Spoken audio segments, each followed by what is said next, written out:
So let's begin. Unfortunately, I'm afflicted with bronchitis and a fever right now, so I'll try to get through this as well as I can. So the purpose of this meeting is to disperse information, what at least I know at this time. I don't think that this is an optimal situation. A better situation would have been to include city staff who've been working on this. I originally proposed that we have a council meeting and invite the mayor and city staff to attend. That invitation was declined. And so we will just have to go ourselves. And in that vein, I'll give a little bit of an introduction. Matt Murphy's here. Matt was really instrumental in a citizen science effort to collect debris really from the morning of. In fact, the first that I heard of it, Matt was on my doorstep holding chips and testing for lead. So he's been part of this since the very beginning.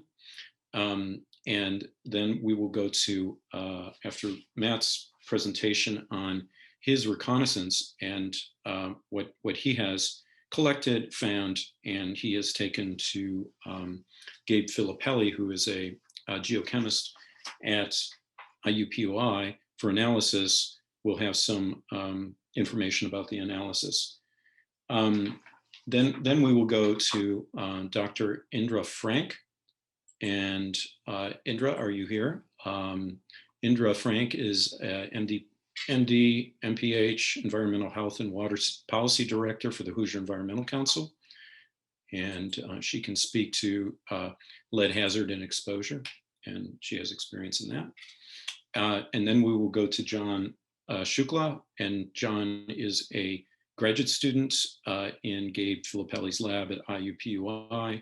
And he has been instrumental in analysis of the dust samples and the chips that Matt brought to Gabe's lab yesterday. So he can fill us in on that. And then we will go to questions, because I'm sure people have a lot of questions that are unanswered, and we will be compiling those questions and concerns. And many, of course, we won't be able to answer, or maybe we will answer of a general nature because we simply don't know yet, but I will try to expedite answers as quickly as possible. So this is concerning, of course, the event last Friday. The winds, this was a controlled burn that was operated by the Bloomington Fire Department. They had worked many months in coordination with the landowner and IDEM on this burn to receive permission. There are documents available of their approval documents describing what they went through in order to determine what they needed to do to remove toxins before burning the structure. None of those approval documents refer to lead. They refer to things like fluorescent lamps for mercury. They refer to vinyl siding, which creates, when it's burned, toxins like dioxin, which they removed or had a business remove, and then asbestos and so forth. So the primary contaminant we're talking about here is lead, which of course left the site. So that morning when the burn occurred, a plume was created that drifted westward, and it seemed to have gone due westward. I think the winds at the time were between 1 and 5 miles an hour with gusts up to 8 miles an hour. And it traveled due west, and these particulates rained out. And it seems like most of the particulates, of course, rained out near the residences that are proximal to the structure that was burned. So Matt realized this right away and began collecting samples and noticed all of his neighbors were affected, and he can tell you about that. So I found out that morning, and I left a message with the mayor, and I think that Jason Moore, fire chief, realized this quite soon. The timeline, I'll just briefly say, involved kind of walking the area, assessing the situation on the part of city staff, and then essentially realizing that these chips, when they were tested with the standard test kits that you get from a hardware store, lit up to reveal lead. So there are chips, and then there's everything that ranges between dust particles, small fragments, medium fragments, up to these chips, which may be several inches across. So that evening, I found that we were already, the city administration was working on contacting environmental remediation firms in order to get out, assess the situation, and attend to it. This first involved a company called ServPro, which I believe was hired on Saturday. They initially attempted to begin the remediation. The company attorneys intervened and said, no, we should do an assessment first. And so the remediation was halted. And then later on, I think on Sunday, they backed out completely. So they decided that apparently it was probably too large a job for them to operate. Meanwhile, I had been in touch with Matt, and Matt was out collecting samples, contacting neighbors, and people were picking up these chips and putting them in bags and labeling them. And I did that as well. And my spouse, Heather Reynolds, who's a professor at IU in biology, has a colleague at IUPUI who's the executive director of ERI, which is the Environmental Resiliency Institute. And that is Gabe Filippelli.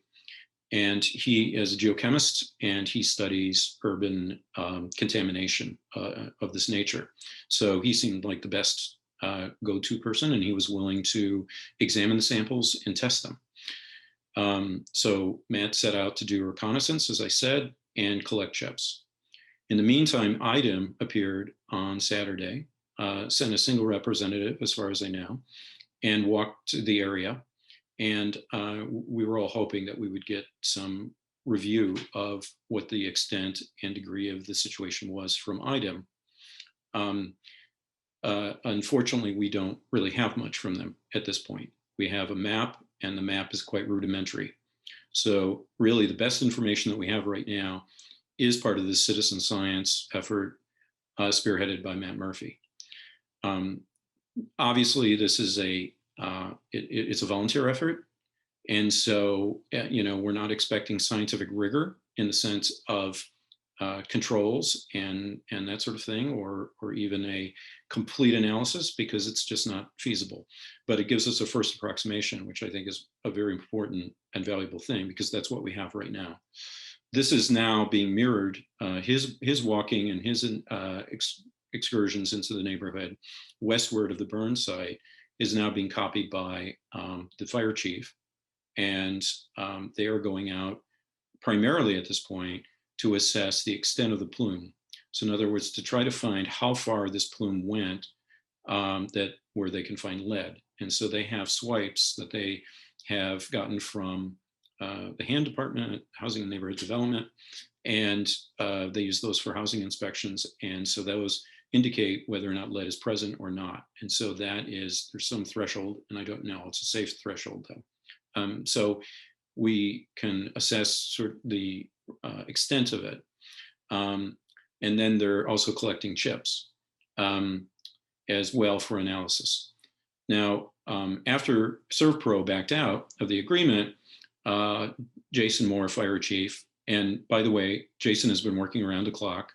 I find Jason very, very committed, very upstanding person who feels very personally responsible for this and this mistake, which it was. And he has been working relentlessly on this, and he found another company. That company is Environmental Assurance Company Incorporated, and they began work at 3:00 yesterday afternoon. They're working on the most affected homes, which are the ones closest to the burn.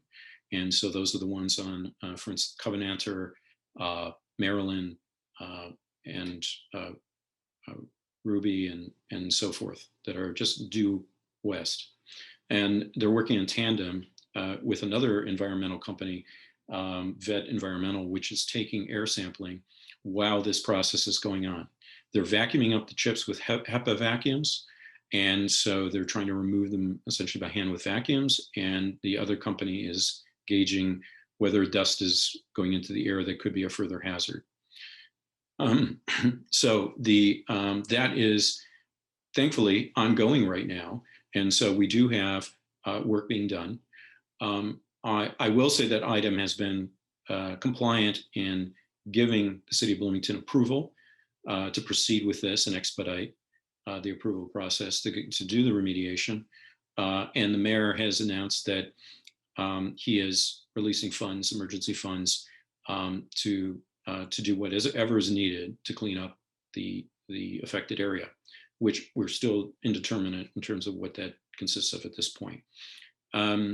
So, Mr. Lucas, could you display some of the what people could do as to decontaminate their home? I'm not placing responsibility on people, but if people want to begin wiping down surfaces, there is a proper method to do so. And the city of Bloomington has placed that on the website. The website came out and published in a flyer, which is this. You might have received one. I don't know how many people got it, but I think it encompasses the entire affected area. And there's a website, bloomington.ia.gov, BFD burn info, that you can go to, and you can find the latest information on that. So there's an example on it. I won't read through it right now because it would be too time consuming at this point. Right now, the effort consists of people going to this website and filling out a document to request remediation. And you can find it there. And it's really crucial that people do this. This company will be coming door to door as well for permission, but you can expedite it by filling out these forms. Right now, I understand that there are about 120 people who have filled out the forms so far. And perhaps about only a handful have been remediated so far because the work just began yesterday afternoon. So it's probably single digits right now in terms of remediation, which is a slow process. So the last thing I want to say is that we know that there's going to be a rain event tomorrow. And this is actually disadvantageous in one way and advantageous in a second way. It's disadvantageous because the dust that is coating things will be washed into the soil. And so it will be very difficult to recover that if at all possible. The chips should remain. They apparently can take water, so they shouldn't dissolve. At least that's what I've been told from two sources so far, Gabe Filippelli and Chief Moore. So the chips can be still retrieved after the rainfall event. Because the surfaces, the grass, the shrubbery, homes and so forth, cars, driveway will all be washed from the rainfall, there'll be less dust. So that will minimize the hazard of breathing this in. And really the exposure to lead apparently consists of ingestion. So you want to stay clear of any possibility of ingesting the material, either through breathing it or putting your hands on it and so forth, in skin contact and so forth. So, so that is what I wanted to say to date. There are some biomonitoring efforts that have been proposed so that we can determine the extent of the contamination in the soil later on, and so we can keep track of that. I would recommend that people take the precautionary principle in mind. Simply consider the situation hazardous to you, and so if you are out in your yard, first of all, don't rake leaves, don't have your leaf blowers or cut your lawn until this can be attended to. Don't take your shoes off when you come into the house. Wipe your pet's feet off when they come into the house. And you may want to wipe down surfaces, and we can have those tested in indoors or outdoors to determine if the risk still is there for you. So I think I'm finished now. I've taken quite a lot of time. So I'm going to turn it over to Matt Murphy. Matt, why don't you tell us from the beginning your odyssey on this and what you found, and what you found when you turned the samples over to Gabe yesterday afternoon. All right, thanks, Dave. Can everybody hear me okay? I'm relatively new to Zoom, so chuckle at me. Like many people, I saw the fire happening. I was in my home office on Friday morning and saw the flames through the trees and walked down the street along with probably 20 or 30 other people and watched the fire for a few minutes.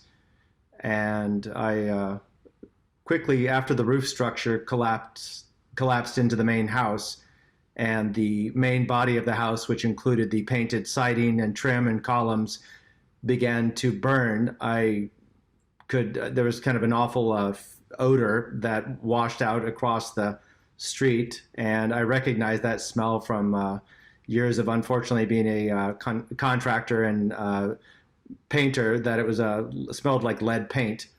And it was at that point that I hightailed it to Bloomington Paint and Wallpaper and grabbed a few 3M test kits and tested some of the chips I had picked up on their counter. And all of those immediately turned a bright pink or red color, which indicates the presence of lead. So it was at that point that I drove back over to the site and attempted to alert one of the firefighters that I had tested some of the chips and they had lead, and that was not well received. And after that, I left the site and began collecting chips and realized I needed to have some sort of method to my madness. I blocked bags of Sharpie and tried to tie every sample to its individual location by street address and the name of the property owner. And many, many neighbors were extremely helpful in gathering samples from their own homes. So we have a very nice mix of samples, both of chips that rain down, as well as dust samples, which I think are going to be increasingly important. And I think I delivered a total of about 38 samples to Gabe's lab. And he was immediately able to test some of those samples with his XRF gun, which is an X-ray fluorescence gun, and lead was present in every sample he tested. And I just received an email from him about an hour ago, which I think Dave was copied on also. And one of his assistants had tested some of the other samples, and they are all, unfortunately, tested very high for lead. 2015 East Maryland is 11,900 parts per million. My house, unfortunately, is one of the highest, 79,600 parts per million. What else? Ingrid and Robin, I think your house is at 68,700 parts per million. 1,000 South Jordan, which is quite a distance from the burn site, is 21,400 parts per million, and so on. So, and these are just preliminary, and I think Gabe or John will hopefully explain the results and what they mean and frame them in such a way that we can understand them. So Matt, just to put contextually right now, I think background soil, according to Gabe, is about 50. Yes, so these are all sky high. And I can I can pull up my map. I can show everybody my collection map. Let me share my screen. Give me a second here. All right. All right. And let me start that. Okay, so there's obviously the house burning. And you can see in this picture, the roof structure had been stripped of its shingles and asphalt as part of the preparation as directed by IDEM.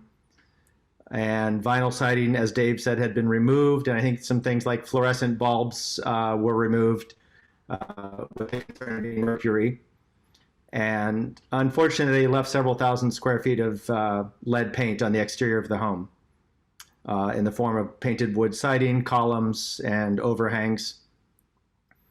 So let me, so this is a map You can minimize up there. all right, let me see. It's okay. This is a map I grabbed from our GIS, and based on my the various circles, the heavy fallout area, the secondary area, and the outer range, they're all based upon very obvious physical evidence, not intuition or hunches. I walked back and forth across the neighborhood, north to south, trying to find the boundaries of the distribution area. And I also I haven't put this on a map yet. I did make kind of a dots on a map everywhere I found chips. And it appears that the plume, as it blew to the west, went straight down South Downs and Sheridan, the boulevard towards Bryant Park. And I did find chips in the grass and some ash debris within the eastern edge of Bryant Park. And I had a few emails from people who said they found ash and debris on their car windshields to the west of Bryant Park. Beyond that, I'm not sure what happened to the fallout. Some people south and west of the park also said they found debris, but this is what I could attempt to map on foot. And I also have I made another map. Oops, sorry. That's Gabe using the XRF gun to test one of the samples. You see, that's a piece of trim that fell off of the one of the porch columns from the house. You can see kind of beyond where he's making contact, the end of that piece of wood is charred and burned. And I'll go back to the other. Yes, so this map, I don't know why that keeps. Just don't touch it. This map, I numbered all of the samples, and the cluster of samples obviously were taken from the area most heavily hit by the fallout. And so they are using my list of samples and the reference numbers as they test these, and hopefully I'll get a report from, well, we will all get a report from the lab in the next couple days, and then hopefully have some guidance from them and from the city about what to do. Obviously, with these lead levels that were given to me about an hour ago, I'm even more concerned than I was about just incidental exposure through dust. As Dave, as you said, I do think, even though it's somewhat counterintuitive, I do think the rain will help. It will move dust and debris from trees and rooftops and car hoods down to a lower level, into ditches, down into the soil. Not great, but it will, I think, reduce our exposure through dust. If we can just also keep everybody from mowing, mulching, leaf blowing for the next week or two until we have some more information and guidance. And that needs to come from the city. So, and I'm going to turn this off. Just give me a sec. All right. There we go. Okay. And if anybody has any questions for me, I'm happy to answer them to the best of my ability.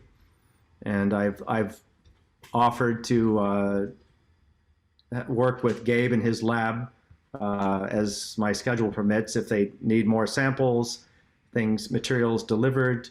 I think, Dave, you had mentioned they have proposed possibly using several sampling and testing techniques, one of which is an ongoing program. I think, Dave, is it called the Bookworm program?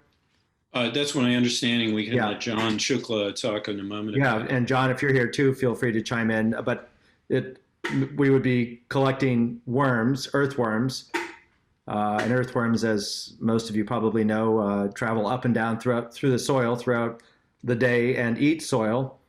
And so they are great, sort of, I guess, a canary in the coal mine, if you will, a great way to test for toxins in the soil. So that is one testing method we would possibly be using. I think I had a few neighbors contact me today who are still going to be providing samples of chips.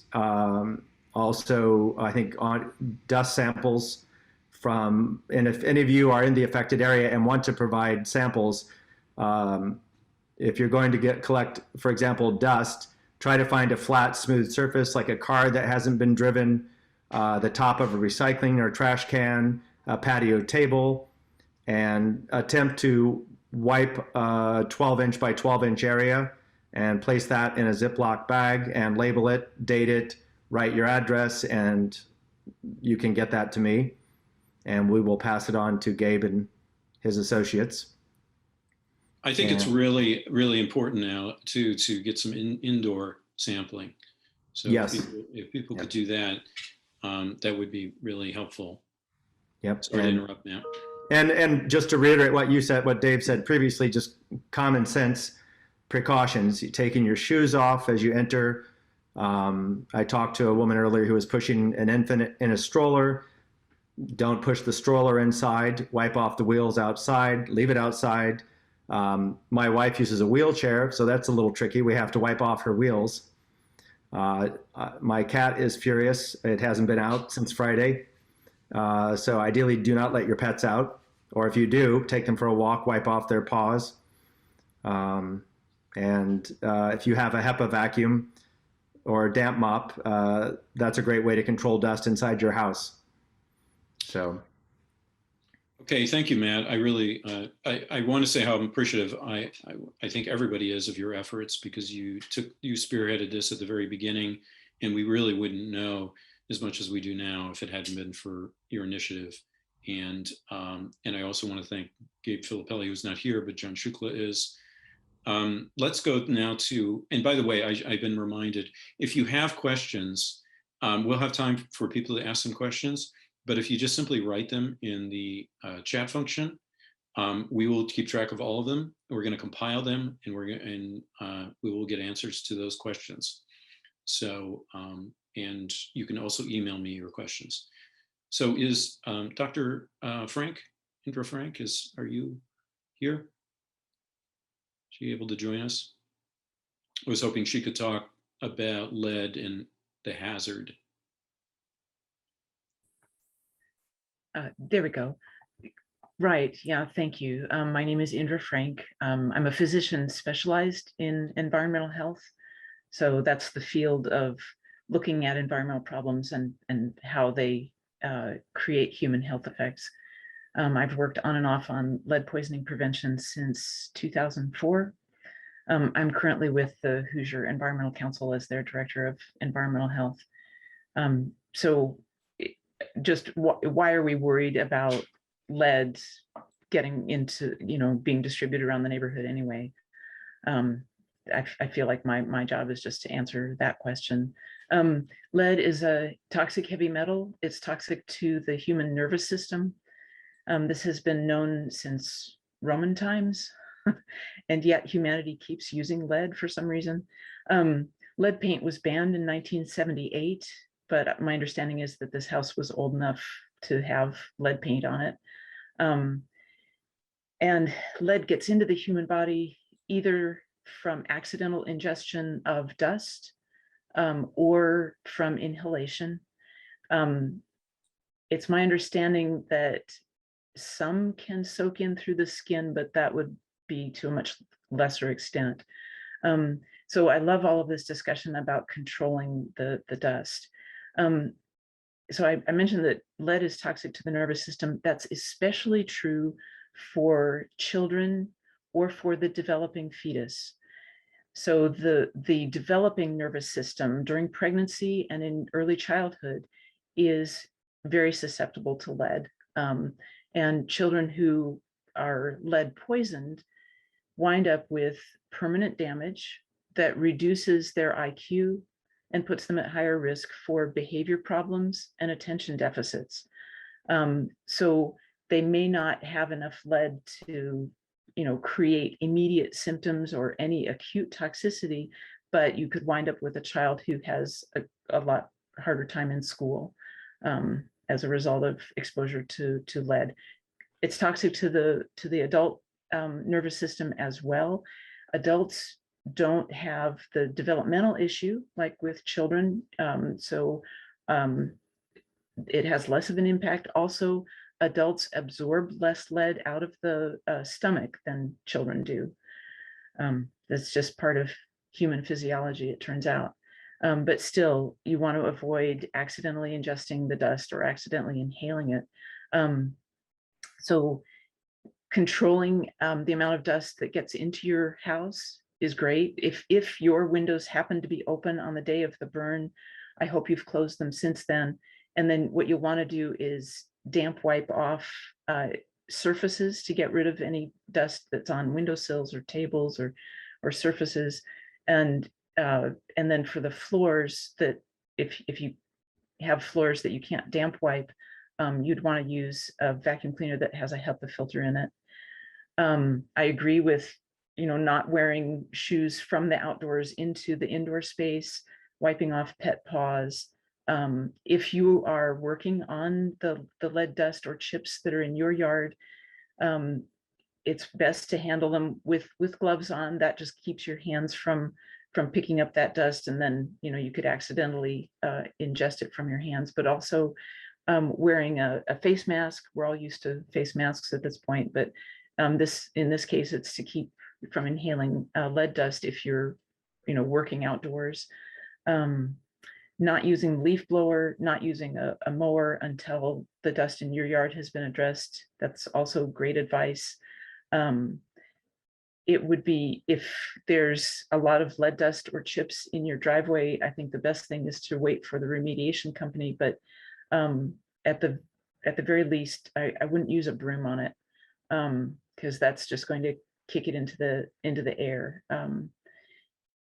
And then when it comes to the amount that's toxic, this is another reason that we pay close attention to lead. A child is considered to have lead poisoning if they have, well, the US actually just changed this standard a couple of weeks ago based on, they keep accumulating more and more data on how lead affects children.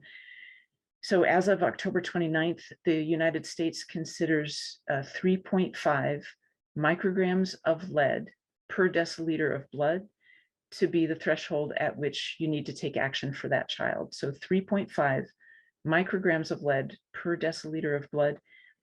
A microgram is a tiny, tiny, tiny amount, right? It takes 450 million micrograms to make 1 pound. And I tell you that just to give you some sense of the quantity of lead, the tiny quantity of lead it takes to have an effect on a child. So I'll stop there. Thank you. Thank you, Dr. Frank. That's really informative. I get a lot of questions. Well, first of all, let me say that I spoke to Jason more about the remediation, and we both thought that it would be important to prioritize households with children and people who are in some way vulnerable, that have, for instance, immunodeficiency issues and problems. And he agreed. And I think that's underway. But there's a question a lot of people ask, and that is two questions. One is, if you go to the hardware store and get a hand wipe and to test for lead, is that worthwhile? Is that accurate? Is that going to reveal a danger? Number one. And number two, is it worthwhile to get blood tests for yourself or children? I think the blood tests for young children are a good idea, to see if they were exposed because of this burn hazard. But also, it sounds like this is an old enough neighborhood that other houses probably have lead paint in them, and that lead paint, as it ages, can create lead dust inside the house, just aside from lead from this burn. So yeah, it's a good idea to test children at age 1 and age 2, regardless of whether they were near this burn site. I think the burn site makes it that much more important for the children to be tested. Great. And are the wipes worthwhile? As far as testing, so I don't actually have personal experience with wipes from the hardware store. I'm familiar with those little swabs. It's a lead check swab that you can use that turns bright red if it sees lead. That is a way to check for lead indoors. I think if you're close to the burn site, you probably want to do a really thorough cleaning of dust inside your house. regardless of what one of those lead check swabs says. And the other thing to keep in mind is that if your house was built before 1978, that lead check swab may be showing you that you've got lead paint in your house that isn't there because of this burn. It's there because it was painted onto the surfaces in your own house. I Yeah. see. Okay, thank you very much. That's great, informative. John Shukla, you're here. I saw a message from you. Do you want to tell us a little bit about the laboratory results and Certainly. So hi, everyone. My name is John Schukel. I'm a graduate student at IPY under Gabe Filippelli. I think I'm actually going to introduce my colleague to talk more specifically about the laboratory tests, if that's all right with everyone. So Leah Wood is here. She was the one running these samples today and can talk about them in much more detail for everybody. And then I can talk about the testing kits that we will pass out to people in the surrounding neighborhoods here, and more specifics about those kinds of things as needed afterwards. So Leah, if you're here, do you want to kind of take over for now? Sure. Thanks for introducing me, John.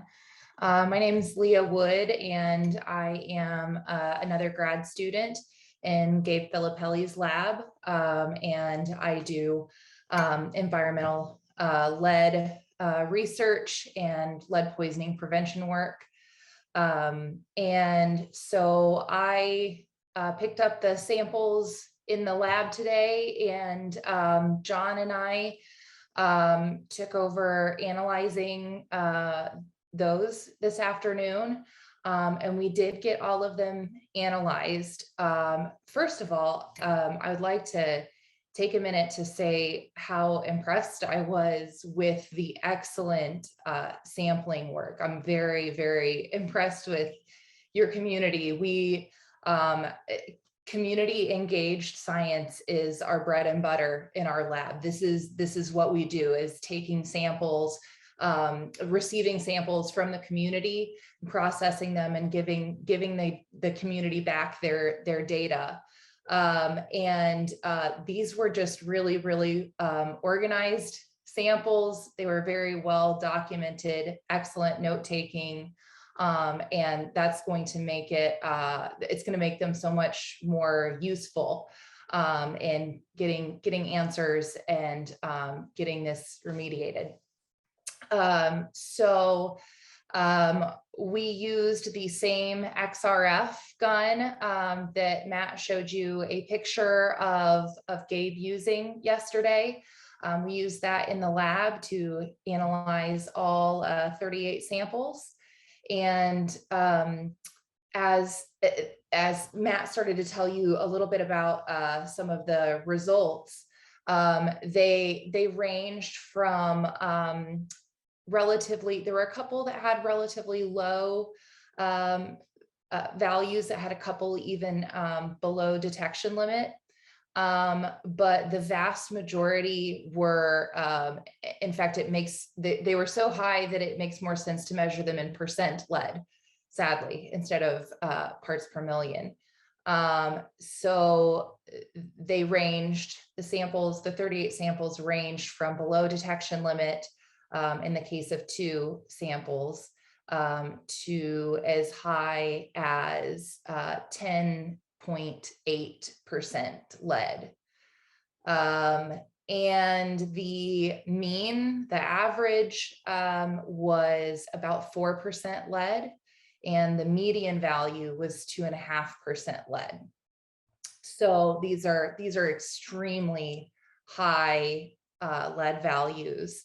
And I have just begun to kind of map those results onto the actual addresses. And for privacy reasons, I won't share individual data points. But I will say that I have noticed that there is not a clear, the lead signal does not fade out significantly from that burn site. I kind of expected the closest addresses to have the highest values, and then the values to kind of taper as you got farther from the burn site. And one of the farthest samples is one of the like 8 or 9% lead samples. So that's the work that we were able to do so far in the lab today. And we're very, very eager to help in any way that we can in our lab. Whether that is, we hope that will include receiving a lot of samples from the community in the form of those bookworms kits that John will talk about.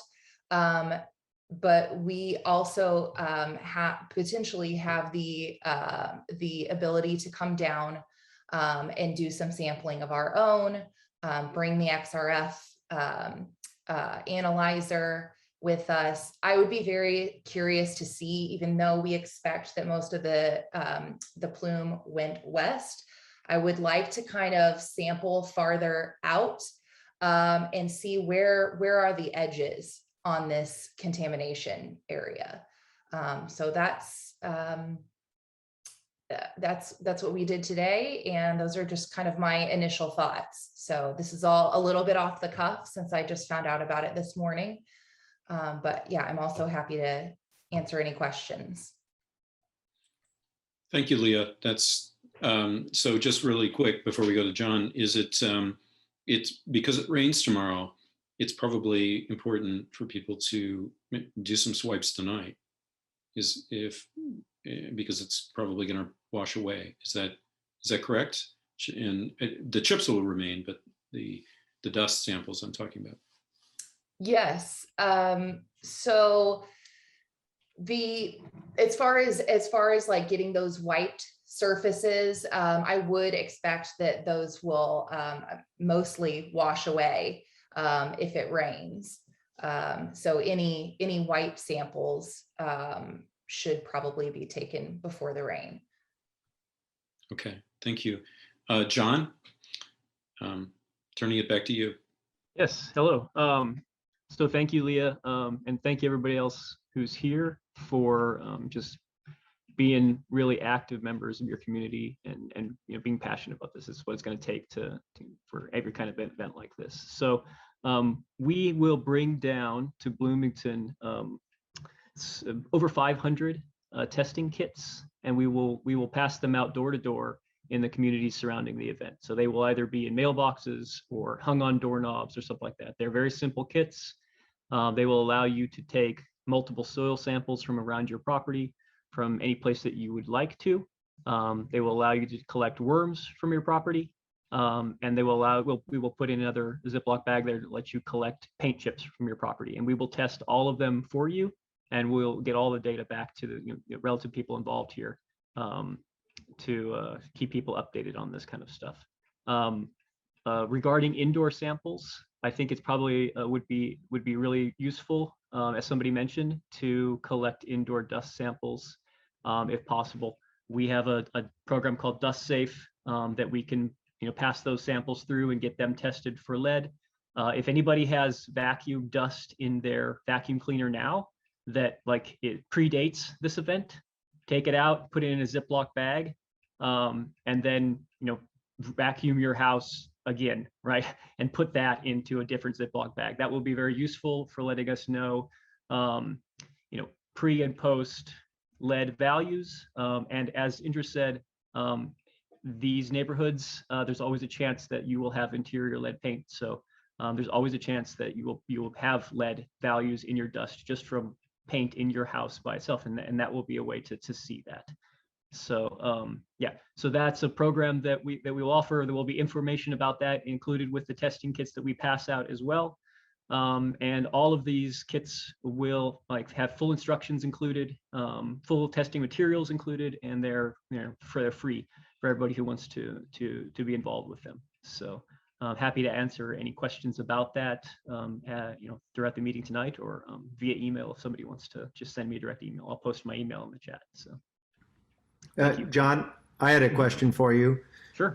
If I am to attempt to run out tonight before the rain comes and take some wipe samples, I may, as Leah suggested, I may go beyond Bryant Park further to the west. I did notice the other day that there appeared to be some cars that haven't run in a long time, and they're perfect surfaces. Is there a better? Should I try to get a 12-inch by 12-inch sample or a square meter? Do you want to give me any? And I assume maybe a control sample, meaning paper towel, a Ziploc bag with nothing on it, for you to compare to the actual samples. Is that useful? Yeah, sure. So absolutely, a control sample is always useful to have. There are EPA methods for testing, surfaces for dust, Right. and typically they will lay out a 1 meter square patch and wipe it down very well Okay. with a specific type of dust wipe. Right. If somebody wants to wipe a 12 by 12 inch square, that's fine. We can take that. We'll end up analyzing these probably in multiple different ways. We're starting with the XRF. We may move to some more advanced methods for analyzing the dust wipes in the future. But yeah, the most important thing would just be letting us know the actual surface area of the area that you sampled from, Okay. so that we can have that information as All we right. analyze the samples down the. Thank you. Yep. Wonderful. Thank you, John. That's extremely helpful and very generous of you to extend that offer to the neighbors. I'm getting a text from a city employee that there is a new map available on the BFD website. Mr. Lucas, could you access that? It might. I guess it's self-explanatory. No one's here to talk about it, but maybe we can have a look at it if you can pull it up. So, oh, there you are. Is Okay. that visible? Looks like it. If you can maybe enlarge it a bit.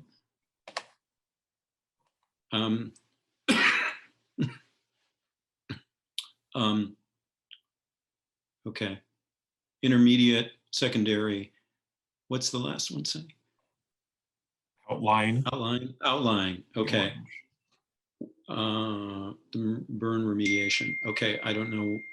There's no values associated with it, but it looks like that is an estimation of the plume. Anyway, so that I think that's what we're seeing here, is that it's a based on hand and the fire department's excursions today to determine what the plume consists of. So, okay, that's helpful. And all right. Well, this map, along with the other information put out by the city, is available on that fire department controlled burn website. I'll share that again in chat just in a moment. Okay, good. So it's 10 to 6, and I forgot to warn people. We have a council meeting this evening, and I'm sorry that we're going to have to end this a little earlier than I thought. We're going to have to end it at 6:15 because Stephen Lucas has to leave in order to set up the meeting. So we have essentially a little less than half an hour. So I think we should take questions or comments now, and let's try to be kind of concise so we can allow as many people to ask questions as possible. Maybe allow a minute each. I don't mean to minimize people's concerns or questions, but we're just trying to encompass as much as we can. And if you can't Dave, ask yeah. If I might say, we have a lot of good questions in chat. I understand that's being captured. And again, Yep. just to reiterate what I said at the beginning, Dave and I are not the administration. We are not the experts. We're not in a position to answer your questions, but we do want to collect them because we want to forward them to the administration and make sure that no stone is unturned with the questions that you have. I'm already seeing some great questions in chat. Thank you for those. But again, this won't be another back and forth, just an opportunity for you to, again, put on the record your questions for the administration to help us answer. Thanks. And the administration and other experts, I would say. I would like to put this out to other analysts to determine what's happening. So let's start with Mr. Lucas. Let's start with those who have raised hands. You can use the raised hand function. And who do we have first? First, I believe, is Patricia Foster. Welcome, Ms. Foster. Dr. Hi. Foster. I wanted to know if anybody knew about the traveling of lead from the soil into vegetation, both vegetables that we eat and what animals eat. Like, are the deer going to all start, getting poisoned? Are the squirrels going to be poisoned? Or can I no longer eat from my vegetable garden? Okay, let's turn that over to one of the experts. Dr. Frank, do you have a view on that? If you happen to have any vegetables still in your garden at this point, I wouldn't eat them. If soil gets contaminated with lead, the biggest concern is for root vegetables because the soil particles are still clinging, or for the greens that have sort of a hairy surface on them because they will hold on to soil particles and they won't wash off very well. So in areas where soil has been lead contaminated, it's recommended to use raised beds and bring in clean soil for vegetable gardening. Okay, Leah and John, do you have, in your experience, do you have an opinion? I would agree with Indra. Well said. I will say that there are other plants that can uptake lead, but the concentrations in the soil need to be like quite high for that to really be of major concern. So eventually, as crazy as these values sound, they will dilute eventually into the surrounding soils and stuff like that. So the amount of lead from this house here will not contaminate this entire area at these concentration levels. Just to make that clear for everybody. So eventually it will dilute into the soil into lower concentrations that will be less dangerous and less scary and won't affect the plants as much and stuff like that. So apologize for my video there. So And Thank you. Yeah. if The I main can jump in, concern- sorry. Leah? If I can jump in as well real quick, we're happy to test people's soil, yard soil, garden soil as well in Gabe's lab. That's something that we do all the time, not just for this occasion. And so you can send us soil samples as well, and we can figure out a way to get that information to you, how to collect those samples and that kind of thing. We can do that as well as the wipes and the indoor dust. Terrific. By the way, this video will be posted on the council's website, and the questions will be aggregated there, and we'll get answers, and we'll also be doing updates in coordination with BFB website. So who do we have next, Mr. Lucas? Next, I believe, is Leslie Rutkowski. Hi, Welcome. thank you. Thank you so much. First, I just want to thank the city council members and the experts for participating in this tonight. It's a really impressive effort, and I don't want to waste time on that, but I wanted to thank you first. This isn't a question, but maybe more of an urgent plea to get the word out to the known and suspected affected areas that they should stop doing things like cutting grass and using leaf blowers, and to take care about taking shoes off. That's it. Thank you. I did make that request over the weekend, and that there be a ban, but it really takes an executive order from the mayor, but I'll check on that. I think, Dave, I was going to chime in. I think David also wisely suggested posting some sort of signage, perhaps on the sidewalks as people enter the affected area, maybe sandwich boards or something to notify them of the hopefully temporary but possible hazard. So I think that makes sense, but we'll see. Mr. Lucas? Next, I believe, is David Parkhurst. Welcome. Okay, I'm unmuted. I live a few blocks east of this place. Is there any testing going on east of the burn? That's a good question. Go ahead. So Dave, I could say that we have over 500 kits that are ready to go out this week and next, and we will be it's going to take a while to get them out to everybody, obviously, but they will go out to basically all houses surrounding the event in all directions. So just to make that clear. David, Parkhurst, I think that the people were reporting the debris to the west and the winds were prevailing that direction, but I will put the question to the fire chief and see that that area is included just as a control to make sure.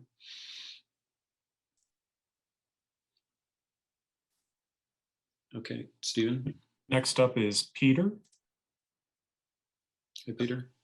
Yes, hi, Peter Dorfman here. I'm wondering when and how we're going to get an eventual accounting of the cost of this event to the city. And that would cover not only the cleanup events, but also all the testing. And then you have to assume that there will be eventual litigation associated with this. When might we know? That's something I'll have to ask staff. There is a public safety meeting next Tuesday. What time is that, Mr. Lucas? 5:30? There is a public safety meeting and Chief Moore is presenting. And I'll ask him if at that point he can make an estimate of what this is looking like. Because by then, I mean, right now it's unknown how many homes really are affected that will need to be remediated. So I think it's kind of a floating decimal right now. I had heard that $3,000 to $5,000 per home is likely for remediation, but that was CERPRO estimate. And I don't know about, I can't speculate on litigation, so. But the council's very concerned about it, let me tell you. There's a Board of Public Safety meeting next Tuesday, November 16th at 6 o'clock. 6 o'clock, okay. Okay, and there's a meeting link for that. Stephen? I don't see any additional hands raised at the moment. I know several questions have come through on chat, and as Councilmember Rollo mentioned, we're compiling those. It might be difficult to get to all of them in the next 15 minutes. So if any other questions are out there that folks would like to ask, please use the raise hand function. You can click either the reactions button, the more button. There we go. I see a hand raised. 2 raised hands, I think. Yes. Bloomington resident, if you can unmute now.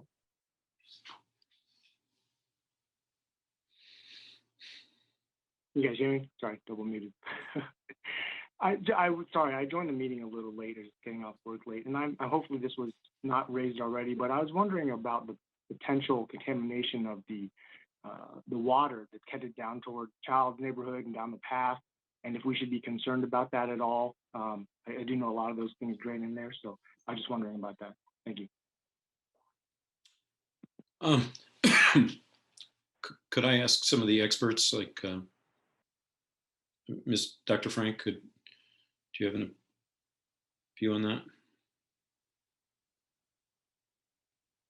Yeah, it's hard to know exactly. It sounds like this lead dust and the lead chips that flew around have quite a lot of lead in them, and that, you know, there was a fair amount coming off that house.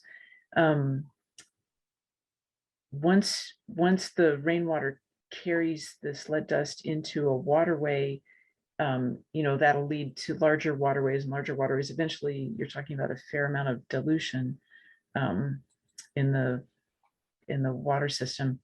Not sure exactly, you know, what there could be for effect on that.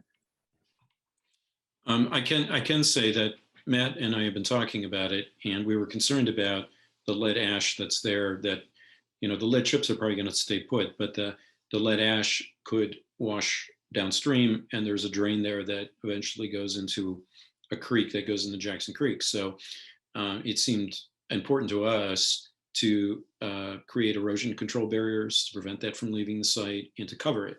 So I put the question to Mary Catherine Carmichael, who contacted the Board of Health, and they recommend that it not be covered.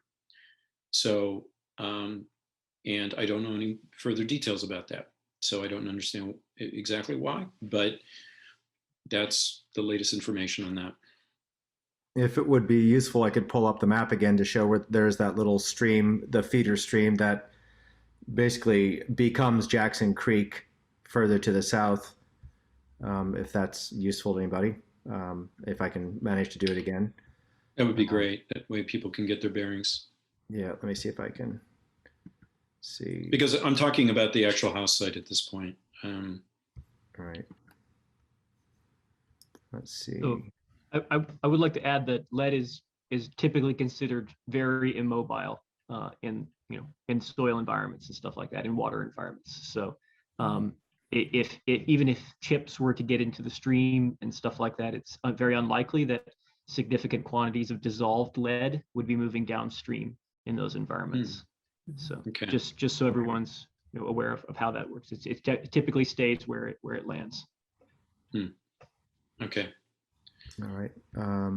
Here, I'll pull up You that. can keep working on it, and we can move on to the next. Sure. Yeah, here's that. Can everybody see that?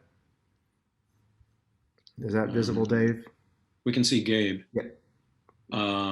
There it is. So there's Jackson Creek tributary. Yeah. An arrow pointing to it right near the house. Yeah, the bottom right corner of the map. And that is right up against the south edge of that property where there is significant piles of ash and paint chip debris. And certainly some of that's going to make its way into that little stream when we have rain tomorrow. So. Okay, thank you. Let's move on. We have a few minutes. We have 10 minutes remaining. Yes, next is Ingrid. Hi, Ingrid. Hi, I had a quick question. So the remediation started at our house since we are kind of at ground zero. And I was wondering, are they going to do the roofs at all? Because Robin is there now taking samples off of our solar panels. And she said that there is a ton of ash on our roofs. And also, when will we know when the remediation is done? Good question. So they visited your house yesterday and No, they've today. left now. Today now.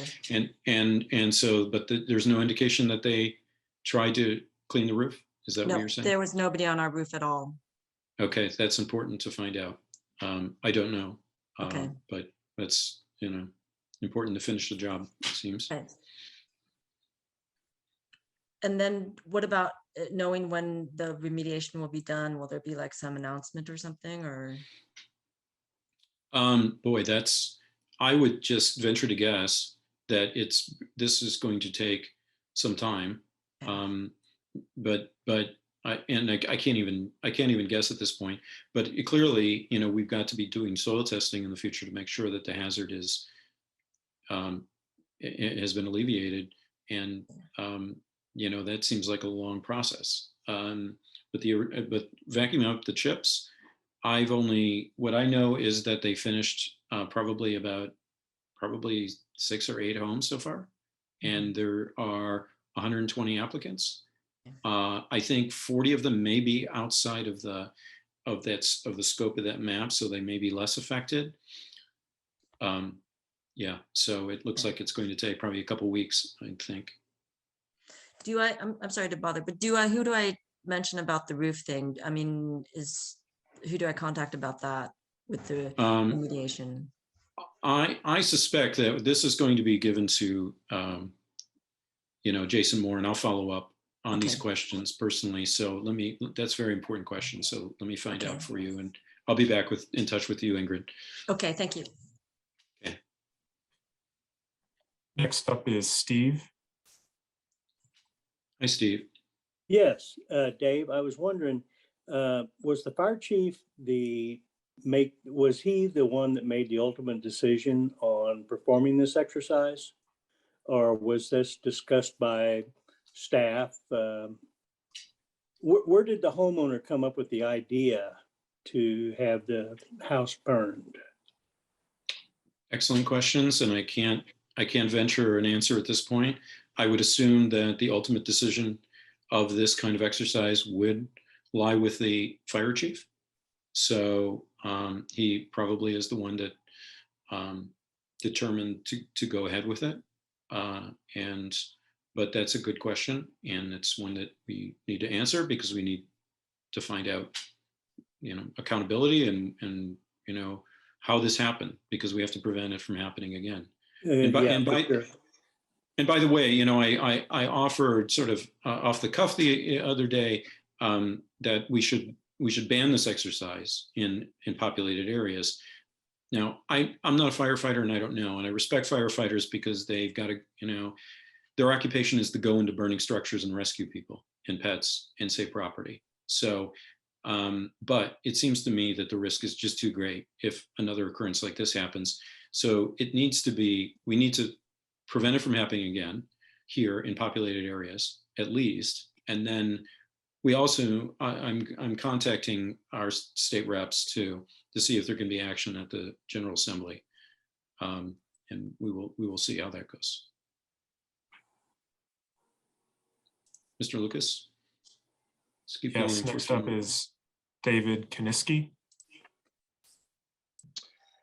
Great. Good evening, everybody. Thank you for having this meeting. I'm sorry for being a little bit late if this question was already covered, but Rogers Binneford Elementary is not too far away from this. And I guess my understanding is that the wind may have taken the ash and chips in a different direction, but I was wondering if you've been in contact with the school system and with the leadership at Rogers Binneford to see if they've done a sort of full evaluation of the site. Thank you. Thank you. I have not, and we will find out. It does appear that it did travel due west or northwest. So that is not toward the school, thankfully. But let me find out whether that's being examined. Okay. Good questions, by the way. These are excellent questions. Thank you. Stephen? Is SK Lawson? Hi, can you hear me? Yes, welcome. Thanks. I just wanted to say, reading the description of the training, it seems like the initial part of the training where they were moving through the rooms and things seems like something they should do and could keep doing. It's the completely demolishing the house by burning at the end, which was a separate part, is something that we just shouldn't have people doing because of this. That's all. Yeah, so the total conflagration, the intent was to remove the structure and burn it to the ground. Yeah, I'd like to second that. I discussed that with Chief Moore, and I agree that the exercises they performed during the week leading up to the burning, the controlled burns room by room, made sense. And it was valuable training for the new recruits. But the demolition by incineration at the end seemed to be the least useful of all the exercises and the most toxic and dangerous for the neighborhood. So, and burning the individual rooms could also be releasing lead ash into the air. Yeah, not sure that that's a good idea either. Mm-hmm.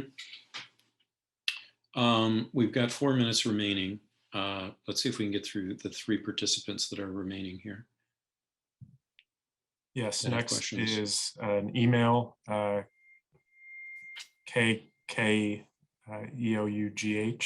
Keogh, yeah, Kevin Keogh. My Yeah, apologies. I just put it in the chat, but why in the world do I need to fill out a form if I'm in the hot zone? I mean, seriously, it seems to me that the remediation, the city would be coming in and taking action. Why am I having to prompt the city to do something that they should be doing anyway? Yep. I think it's because initially they didn't know the extent of the contamination. And so they were. It is to that extent that it's met that threshold. Is that something we found out tonight, isn't it? Yes. Well, I mean, look, I think anybody who feels that they've been affected, even if they're outside the zone, should fill out a form. So there could be an inspection. Who knows, if that range is complete. So I think it's they're going door to door, so they're inquiring of people as well. So it's not just filling out forms, but it is informative to find out if you've been affected. So that's why. But the onus isn't purely on you. I didn't mean to imply that, because they're going to be inspecting people's homes. Well, I guess I was surprised at the percentage when they said up to 10%. And it seemed that the scientist was kind of astounded at that. I just want to make sure my impression of his reaction is valid, that, yeah, this is really a bad situation. I just want to get confirmation. Yes, this is something I should be very concerned about. I'm getting that impression from the scientist. I want to make, confirmation that's where it should be. Leah, I think you were the one who mentioned that. Do you want to comment? I'm so sorry. I was actually just writing a message in the chat right now. So could you repeat the question? Yes, that it was a high percentage of 10% or more of the composition of the chip was lead, and that you commented that that was a very high amount. And could you expound on that? What you mean by that contextually? Yes. So it's not just that the lead, that the chip of paint was 10% lead. Actually, let me pull up this specific sample so make sure I'm correct here. Yes, this was not a chip of paint from the address of the from the actual burn site. This was a sample collected from somebody's property, so most of those were not just individual chips, but all of the debris of a bunch of chips that have all been kind of disintegrated and turned almost to dust. And there were a couple that were as high as 10% from different addresses. And then, there's others here. Here's one at 6%, one at 7, 5.5. I know I saw, here's one at 8%. So it's not just like one sample that's at 10%, it's quite a few of them. And as I mentioned before, the average value, the mean is almost 4% lead. Okay. So we're getting now to the point where Mr. Lucas has to leave and we have to end this meeting. Let me just say that, Leah, so you're working on a map and this is going to be plotted, and the concentration of these chips is going to be evident to people when you send the map to us, correct? Yeah. Yes. And you're nodding yes. Okay. And I'm sorry to call this meeting short, but we do have a council meeting coming up, and I'm very interested in having future meetings like this because I think it's been very, very helpful. I'm sorry we haven't been able to get out to everyone, but Stephen, do we have all of the questions that have been posed? Do we have those recorded, and the meeting's been recorded as well? Dave, can I say one thing about the lead paint before we go? Oh, sure. Is that okay. John? Yes, this is John.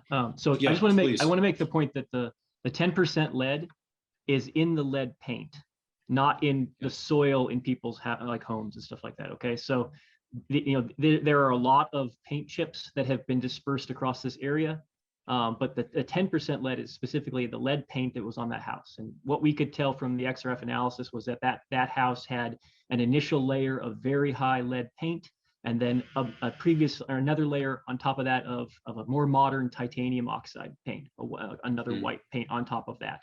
So the chips that went out to people's yards and stuff like that are these burned versions of that lead paint and stuff like that. It will break down into the soil and dilute. So they shouldn't expect 10% lead in their yard and their dirt in their garden and stuff. Okay, great. Thank you for that explanation. And I'll call this meeting to an end for now. I guess we'll adjourn for the time being. And I'll make sure that my cell number is on the council website if you want to contact me directly, and we will get to these questions and get them posted ASAP. I want to thank everybody for coming, and I want to thank the people who came and presented this evening. It was very informative for me, and let's proceed and put this right now. So thank you, everybody. Okay. Thanks, everyone. We're signing off. Thank you, Stephen. Thanks, everyone.